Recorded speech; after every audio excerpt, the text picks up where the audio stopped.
Hey, Mr. Real Review here for Transformers Dark Side of the Moon, also known as Transformers 3. I went into this movie very excited. I'm a big Transformers fan. I think the movies are phenomenal, especially that first one. I don't think that this one got as much buzz and as much media attention and word of mouth, you know, spreading around and stuff. I didn't see basically any commercials on TV for it. I'm a big internet guy, so I saw a lot of stuff on the internet, but didn't see as much as I did for the second and the first one. In interviews, Shia LaBeouf said that the second movie lacked heart, and he said that this new one has a lot of heart, similar to the first one. After watching this movie, I don't really think that's necessarily true. I think the second movie and the third movie are very similar. I think they tried to add a lot of heart. I mean, he's got this new girlfriend. Obviously, Megan Fox was fired, so he's got this new girlfriend, and it just seems like too much too fast. I mean, they're already telling each other they love each other and talking about getting wedding rings and spending the rest of their life together. They live together. I mean, it's just way too much too fast. They tried to put heart into it by, you know, him saying, you know, you're the only thing that matters in this world, or, you know, I don't care about myself. You know, because she thinks he's doing crazy stuff, sacrificing his life, and then he does crazy stuff to save her, and he's like, I love you, and, you know, just all the sappy blah stuff, and it's just too much too fast. I mean, we basically just get introduced to this character, you know, right away. This is the first movie she's in, and, you know, they're already, you know, meant to be together forever, and all that good slushy stuff. This movie seemed a little long. I love my movies to be long. I don't think a movie can ever be too long. You know, I like... You know, The Dark Knight was, you know, 2 hours and 45 minutes, you know, Titanic, you know, all those movies, Avatar, all those movies that are, you know, 3 hours, you know, that's fine by me. I like long movies. I'm passionate about movies, so that's fine. But this one seemed long at some parts.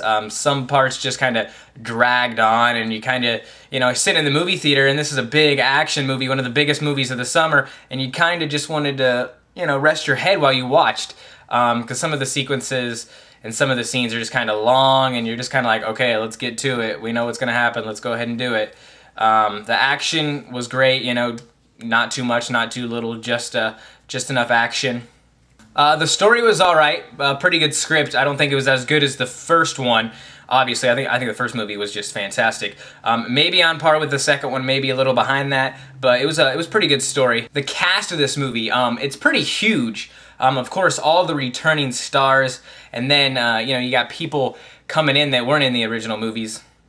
Ken Jeong, I think his name is, and obviously that Chinese actor from the Hangover movies. He's in the movie, as well as Patrick Dempsey is in the movie, actually has a pretty big role. He's actually a villain in the movie. There's also... Simmons' sidekick is a guy named Dutch. He's a pretty popular actor. He's in a lot of movies. I don't know his name. He's, you know, not one of those actors you know their name, but he's in a ton of movies, and he's very recognizable. Shia LaBeouf's girlfriend, she is actually a model.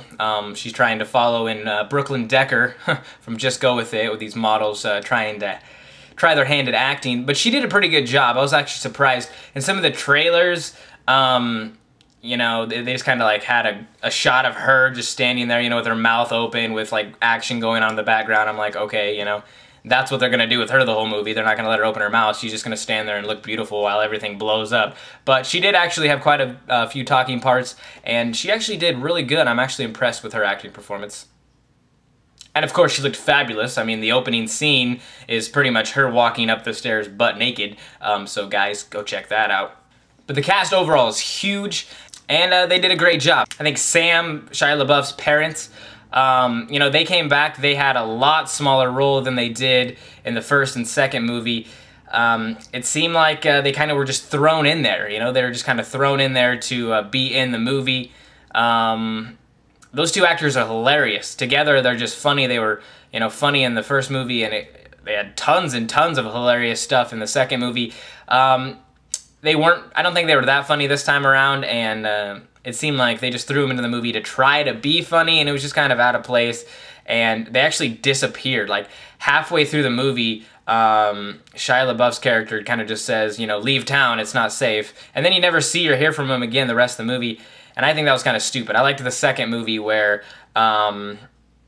you know, they get caught up in all the action, and, you know, he tells them to leave, and they're like, no, we're not leaving, we're staying together, we're a family. And that's what I liked about the second movie. This movie, they just kind of disappeared and ran away.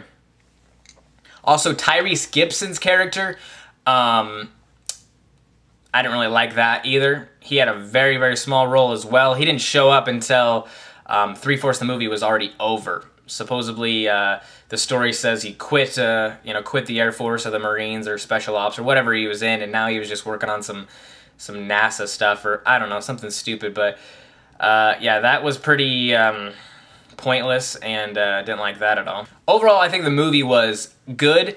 I anticipated a little bit more.